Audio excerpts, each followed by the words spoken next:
find that some of our students are very carefree, particularly when they arrive at university. They arrive when they're 17, 18, and they haven't thought at all about what image they're portraying on the internet. Some of them are very careful, some of them want no digital presence at all, but most of them do very silly things. They have photographs which are embarrassing.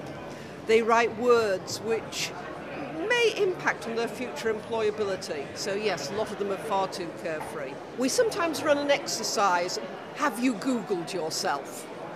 And we did this with a group of prospective teachers, people who were about 24, 25 years old. And lots of them had never done it before. So they hadn't even put their name into a search engine. When they did, there were, in a group, there always seems to be one or two people who find they've got pictures on something like MySpace, which they don't use anymore, but they put them there 5 or 6 years ago. And they're not pictures that they would want to be seen now. And they're certainly not pictures that they would want children they're teaching in 5 years' time to find. So we've run this exercise, we've contacted MySpace, we know what you need to do to get back your account so you can remove your pictures. So they didn't know the material was there, they didn't think about it, and we try to help them by finding ways to answer their problems. There's another story that relates to that, which is your digital identity isn't just what you put there, it's what other people put there. So again, working with a group, when they Google themselves, they sometimes find that their uncle, their cousin, has posted a family tree. A family tree has lots of data in. It has your full name, it has your date of birth, it has your parents' names, a lot of security questions banks use. And again, unless you look, you don't know your relatives have put that information there. Once you have found out, it is up to you to negotiate with your relatives what exactly you want there. But people don't know. People don't know that they should be looking to know. But so often, I don't know, maybe when you meet new people, certainly if I'm going to go to a seminar, I'll always type the name into a search engine and say, they look interesting, or that might be boring. So I think it is important to remember people will be looking at material for you, and it will be there for a long time. I think there's many consequences. It's how you appear to other people. Can I tell you a story? Because yes. I think this was one that was really quite interesting. One of our students, prospective students, was coming to live in Reading, and he asked if he could live in a quiet place so there wasn't much noise. The students are the ones who go to bed early, don't party. But he emailed a request for this from an email address which was something like, I like heavy metal music. And it portrayed an identity to the person who was allocating places that this wasn't the sort of student who liked to live in a quiet place. Well, he might like to live in a quiet place, but his neighbours wouldn't have liked him. And it's just the student hadn't thought. He did want to listen to music, but he'd use headphones. But he hadn't thought, and it had a real impact. One choice of email name. And there's lots of others where you look just at the email names the students choose, and they don't portray what they want to do.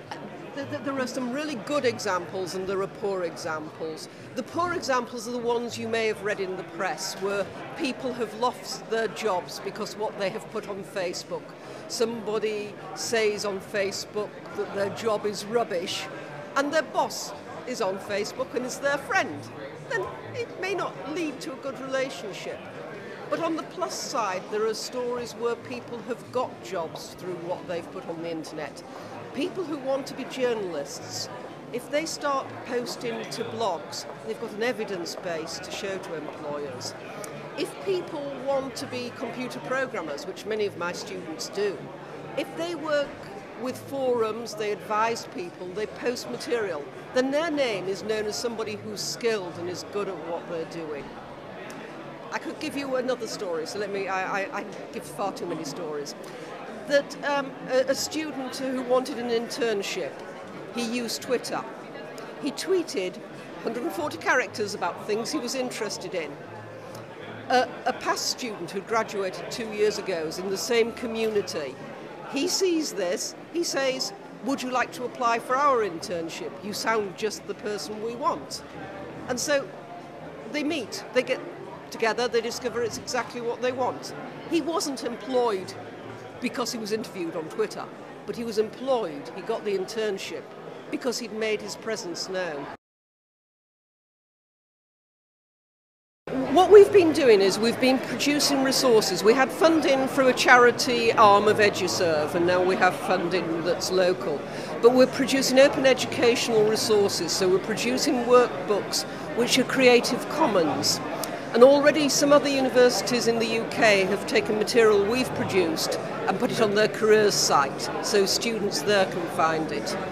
The workbooks we've produced have been repurposed, so they've been rewritten for charities, non-governmental organisations, and they've been translated into Arabic, which I'm terribly impressed by, because it means that we are reaching out way beyond Reading, way beyond where we are.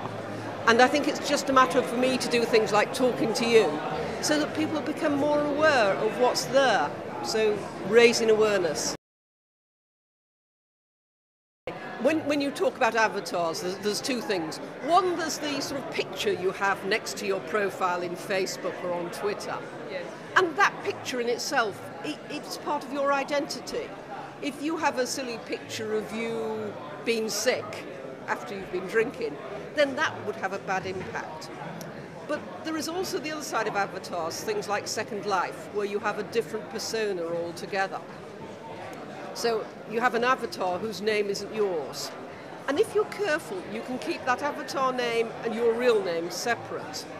Whether you want to is another issue. But we have an exercise on this. We have an exercise that's been developed with the aims of, if you were a refugee and you wanted to experiment with something like Second Life, what would you need to take as precautions in choosing the name for the avatar? Looking at a situation where you do want to keep it separate. So yeah, I mean, there's all sorts of ways that you can go with this.